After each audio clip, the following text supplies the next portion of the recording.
Dr. Blake to reception. Dr. Blake. We find ourselves in a psychiatrist's office inside of a medium-security psychiatric prison. It's a Gothic-looking space that looks more like an ornate living room than a doctor's office. Sunlight streams in through the windows as we join a group therapy session already underway. The conversation is centered around a new patient to the facility. Her name is Nika, and her history is a violent one. She's a mass murderer, having been convicted of 5 different deaths. The other residents, understandably, are a little bit nervous about having Nika there. The psychiatrist leading the group assures them that Nika's not a danger to anyone, certainly not anymore. But the other prisoners, they aren't buying it. They are still scared, and that's when the doctor tells the group that he might just have something that will help. He walks behind his desk and reveals a large doll. It looks like a little boy with bright blue eyes, shoulder-length red hair, and overalls. And then, as a surprise to everyone in the room, the doll blinks his eyes and begins to speak. Hi, The doll says, I'm Chucky. Wanna play?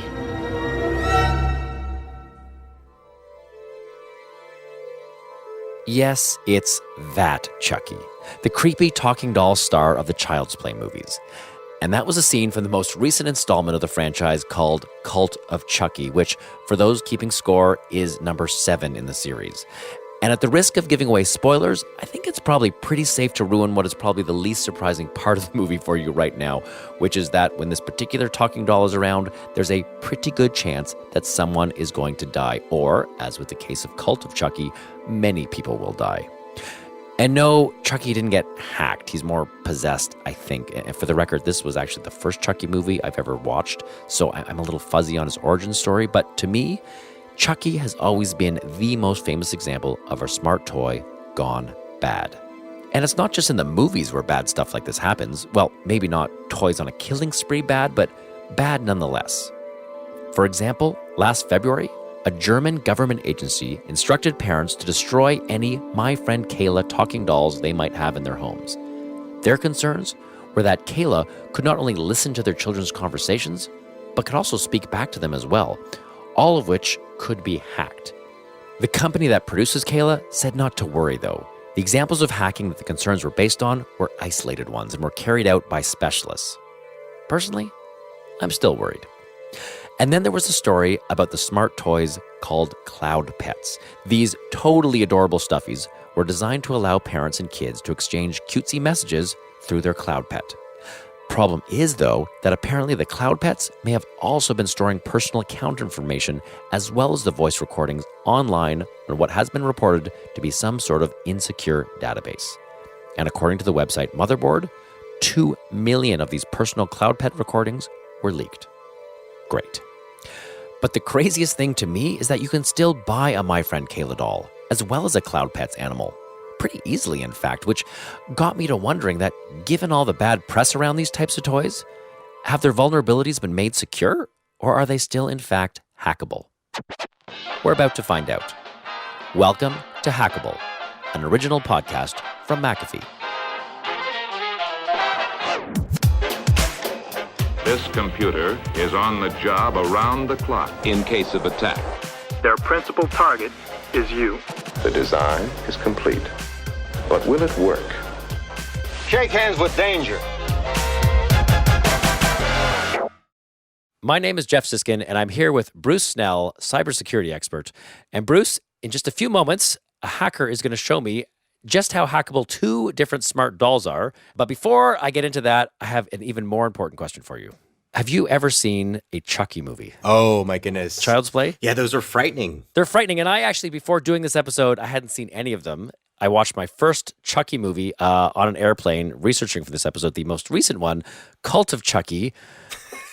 They're crazy. They are. They're nuts. They're nuts. And even though Chucky, I don't know what the origin story of Chucky is. I don't think he got hacked, but somehow in my mind, he's the granddaddy of hackable toys.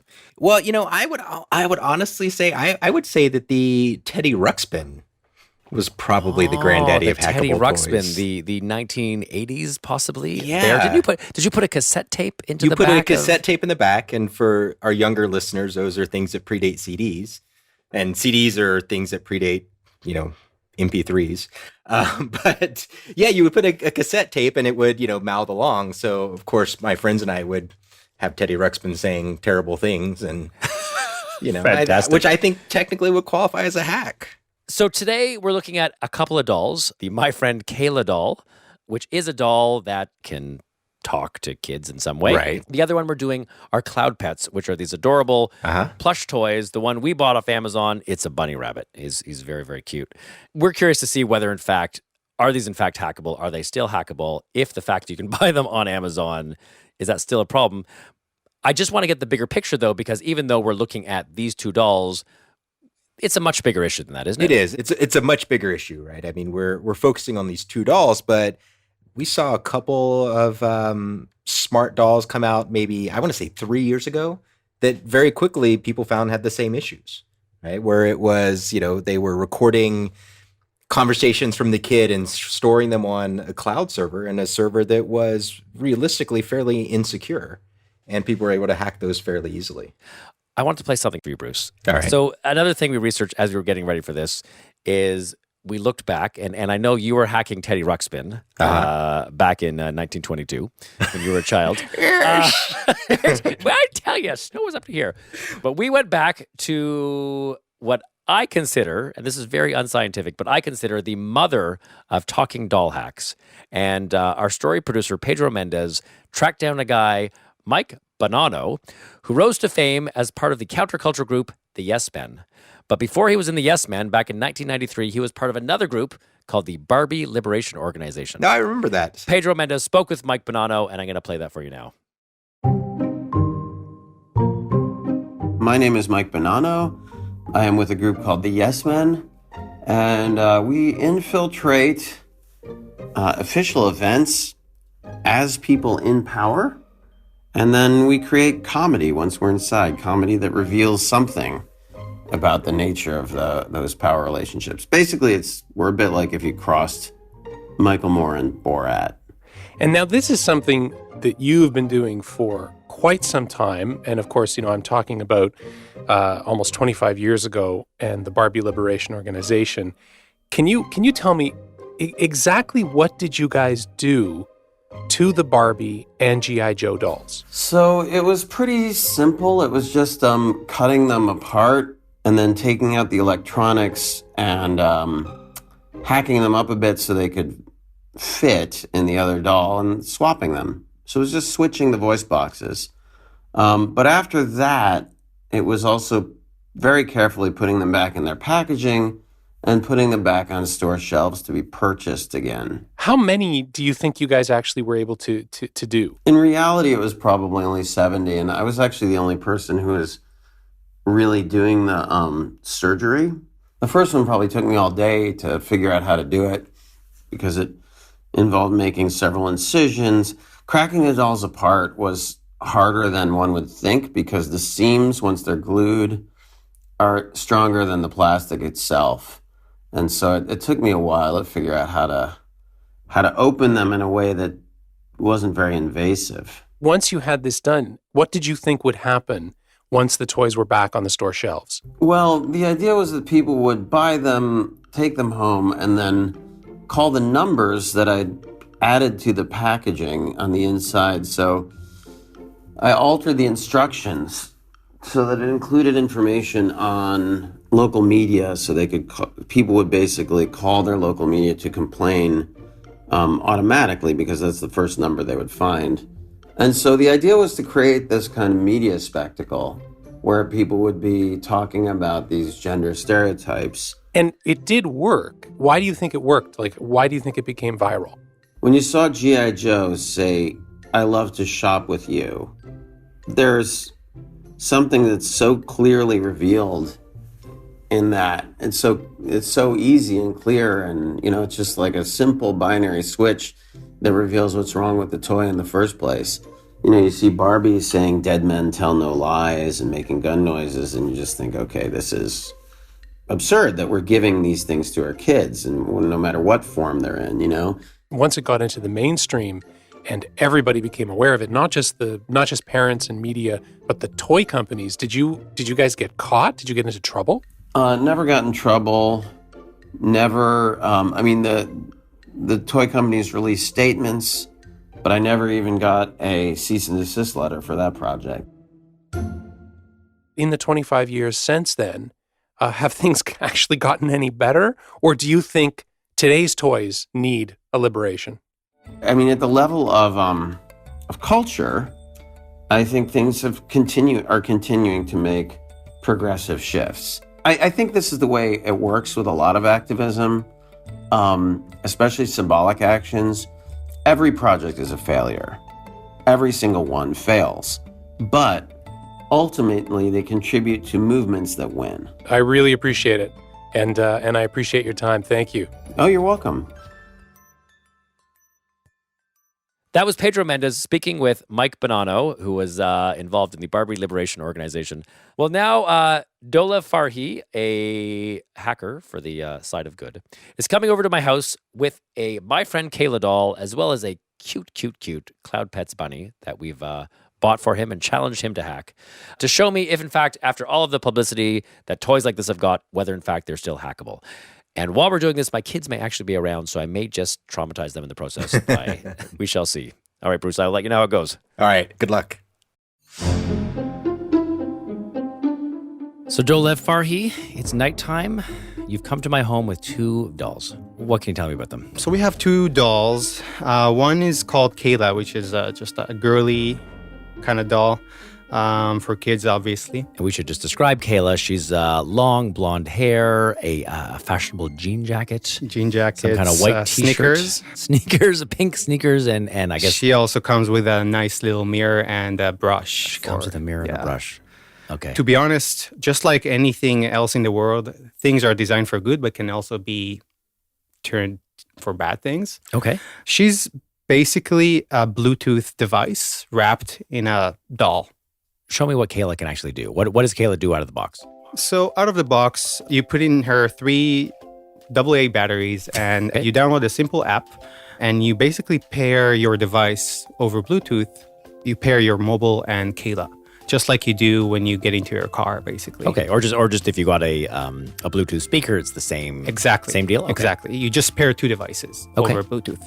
Now, the cool thing about Kayla is that she's basically supposed to interact with your child. She will tell you stories, and during the story time, she will ask you questions, and you answer, and she has a pool of answers for you depending on the questions.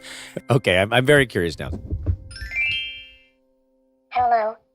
How are you? And can you talk back to her? I can talk to her. Hi, I'm good. How are you? You look well. Everything going okay? Everything is smooth. I have a question for you. It's something I've been wanting to ask you. Do you mind? No, go ahead. Do you like going to school? I like school. Do you like it too? I'm 30 years old, so that might be a little weird. But I didn't I really like going to school because I get to learn lots of things and see my friends. So sometimes she listens to what I'm saying. Yeah. Sometimes she's not waiting. It depends on the delay and how fast you talk. It's always terrific when we are together. Have you seen any of your friends at... Kayla, are you there? Kayla got disconnected. All right. Well, I get the idea. The interesting part about this is obviously since she goes online and looks for answers, then she's vulnerable to any kind of network attack. So you can manipulate whatever is happening. But at the same time, on your mobile phone, you can connect and see that database. She takes basically lines from a database and you can see what she's supposed to say to different questions. And you can actually change the stories. Like I mentioned before, there's a go to story time menu option. So you can actually select something and she will read the story to you, basically. So just so I have this straight, you're able to see everything that Kayla can say on your phone? Yes. And how do you do that? And I can actually show you. So you can pick a story. You have multiple options and you can see that it's not really, it starts as a story, but it quickly turns into a weird thing. This is a fun story. Let me start. My mom and I went to the botanical gardens for her birthday. It was such a long day. I can't wait to get home, have a beer, and listen to the Hackable episode with Jeff and Dolev. So you hacked Kayla. So how did you do that? So like I said, it's basically a local database with text that you can change however you like. And just to be clear, you're doing this all through your phone. And Yeah. is this through the Kayla app that you're doing this? Yeah, this is through the Kayla app, but the modification of the stories is basically poking in how the app works. Okay. And the local files that it's using and basically messing around with that. And how can somebody just do that? It doesn't require deep skills or anything, but Okay. if somebody actually is interested in mobile hacking, it's a relatively easy thing to do. Now, one of the bigger problems with Kayla is not basically that, it's the fact that it's a Bluetooth device. It's basically a car hands-free device. Yeah. Where you can pair your mobile phone, your computer, whatever that is, with Kayla. Out of the box, anybody can hijack that connection between your mobile phone and Kayla because there is no authentication. There is nothing that ensures that communication is done in a legitimate way. For example, I can take a different phone. So here, I don't have the Kayla app, but I can still interact with Kayla regardless. So if I turn on this, I can see Kayla is listed under the devices. So this is it's just scanning for Bluetooth devices. Yes, exactly. And you will see Kayla, a device called Kayla. Okay. And it's open for everybody. Obviously, you can see it. Maybe a really close neighbor might also be able to see it. Depends on the distance. But since it's kind of like a car handset device, it can also record things. Right now, I'm basically interacting with a different phone. Let's say that it's a phone of some stranger on the street. So this is it's just scanning for Bluetooth devices. Yes, exactly. And you will see Kayla. So she was recording the entire time. Oh my God. What we were saying. Now, the problem is, as long as you're connected to Kayla, that's fine. But let's say that your kid is in his room playing with the doll and you're going somewhere else, and somebody's scanning for Kayla. As long as you're not connected, I can connect to it. And at that moment, I can record anything. I can actually play anything on it. I can play music on it from YouTube because it's just an audio device. So if I'm a parent and Kayla is no longer doing story time, I've taken my phone downstairs to do whatever, you as the creepy neighbor can connect to it and record whatever's happening in the child's room? I don't even need the Kayla app. That's nuts. Technically speaking, it's not a very smart device, even though it's supposed to be a smart doll. Okay. But it's creepy. Okay. And then I also see we have our blue rabbit, adorable bunny, Cloud Pets. Cloud Pet works in a different way. I mean, it has the same, it's not a storytelling doll, but it's more of a way for a parent to communicate in a fun way with the kid. But what does this mean? Like I read online, this was a way for parents and kids to exchange messages, but I don't actually know what that means. You can actually record a message by pressing on this red Wi-Fi looking symbol. So on his hand, there's the classic Wi-Fi. Yes, the classic symbol. Wi-Fi. Okay. And you click on it, it records a message, and basically what happens then is the app is sending that message to the parent. You can record a message on your mobile phone, and basically from that moment, it gets uploaded to the cloud, and it just needs to click on the other hand with the blue Wi-Fi symbol, and then the kid can actually play that message. We can. Let's try it. Let's try it. Okay. So you can see that there is a window that you can just click on the microphone icon. So this is the app on your phone. You Yes. can record a message with the microphone. Yeah. So right now I'm recording just a message. Okay. So right now I'm recording just a message. Okay. And there is a button that says "Send to Cloud Pet." Okay. You click on it, and it sends the message to the device. And once it's done, there will be a red. Look at that on the doll. His little bunny heart is blinking. Yeah.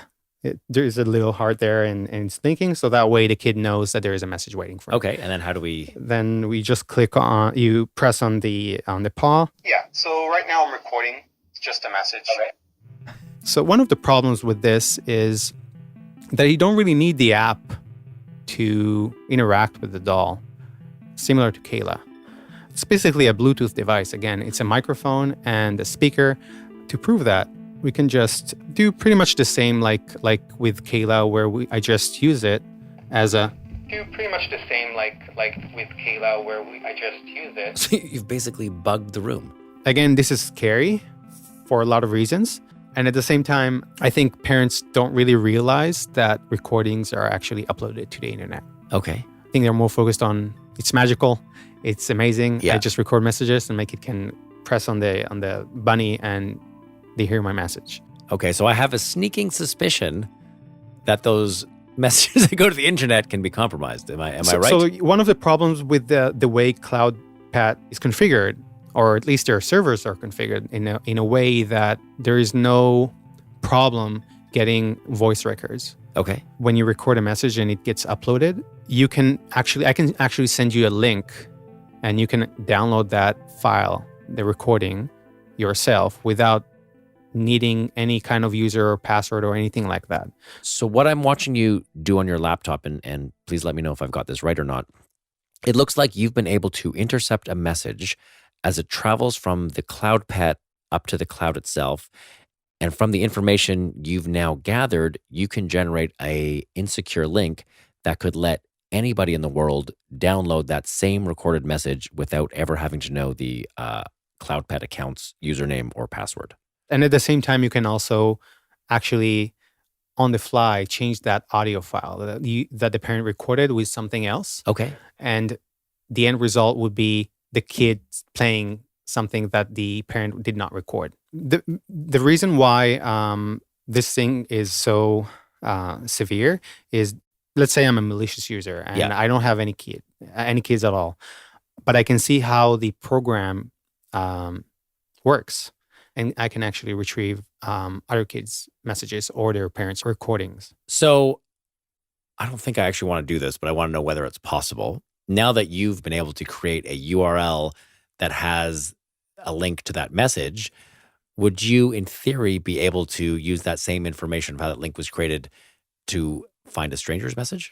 Yes, you could. And one of the things that happened with CloudPet, which was a sensation online, was the fact that they had a database which was storing all that information, and that database itself was vulnerable, and people were able to access that database and get messages in the most easiest way, even easier than this way.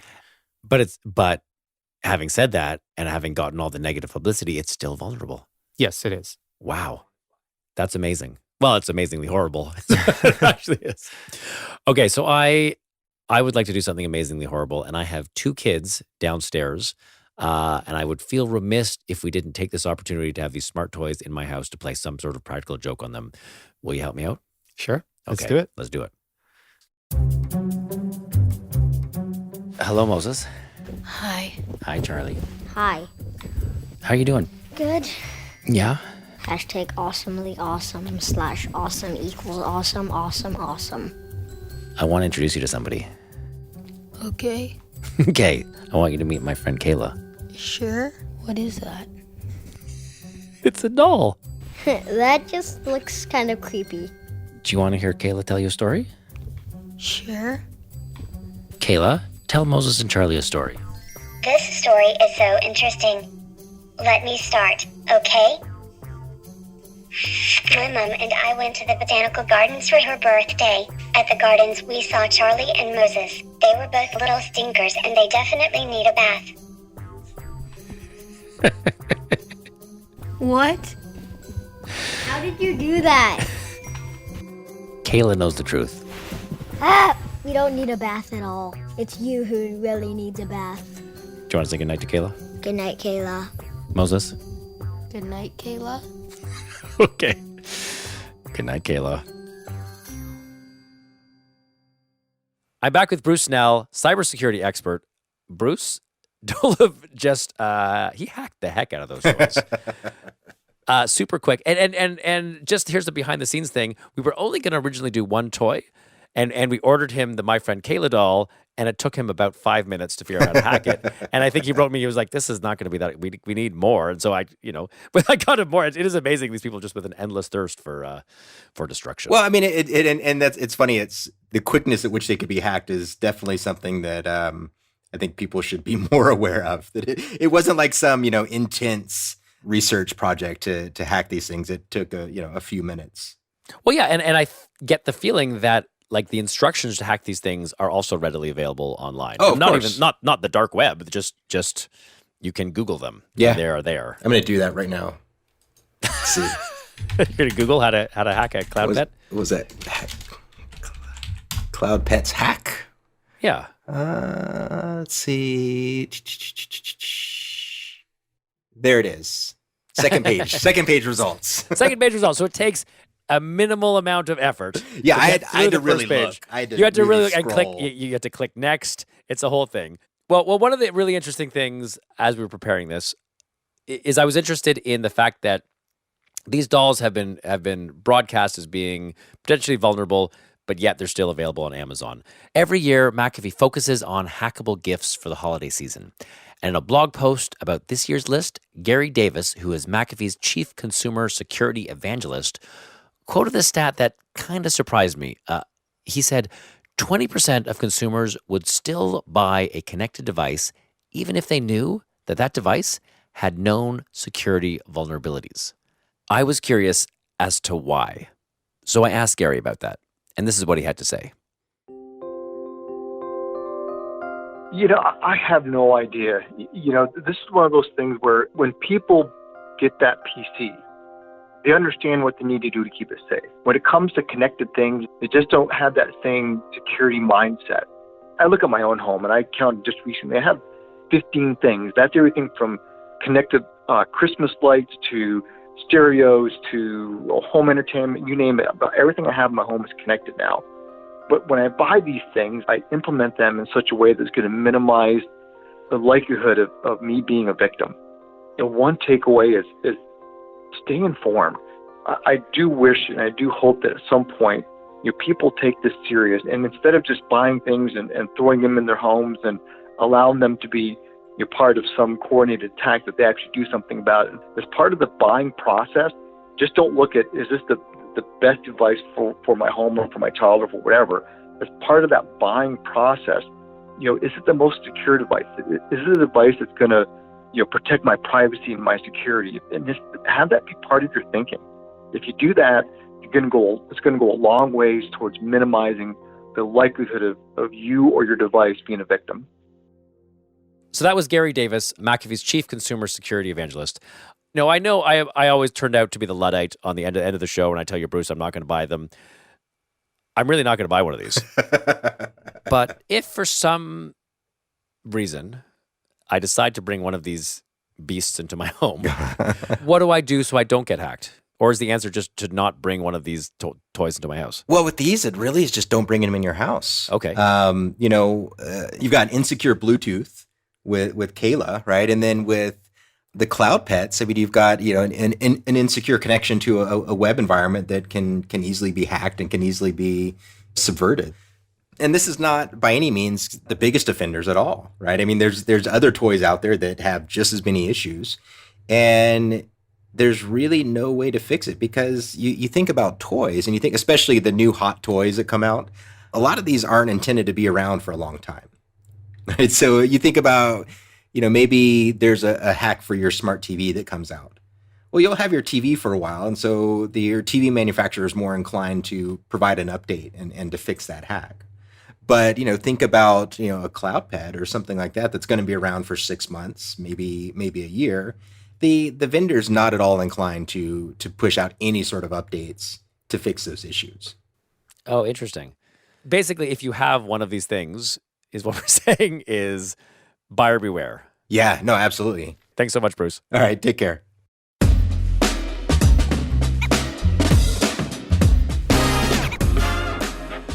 I'm Jeff Siskin, and you've been listening to Hackable, an original podcast from McAfee.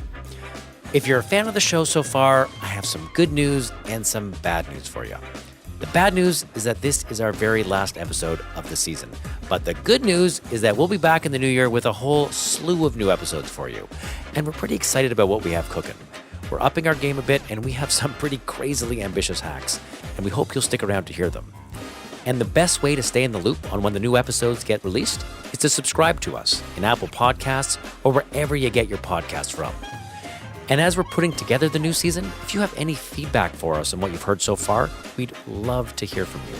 And you can write to us through our website, hackablepodcast.com, or you can reach out to me on Twitter or even leave us a review on Apple Podcasts. We read everything you write to us and totally appreciate hearing from you. And while you're online leaving us all your thoughts, you should also check out a new website for McAfee called islandofhackabletoys.com. And you should check it out not only because there's some fun to read info on how to secure your electronic goodies, but also because while you're there, you can enter a sweepstakes to win all sorts of cool stuff, including a drone, an Amazon Fire tablet, a Google Home device, a smart doorbell, a Nest thermostat, all of which sort of reads like a list of things we've either hacked or probably will try and hack at some point in the show. So if you don't want any of these amazing prizes for their intended function, maybe they can be the star of your next hacking project. Again, that's islandofhackabletoys.com. Thanks so much for listening. We'll see you in the new year.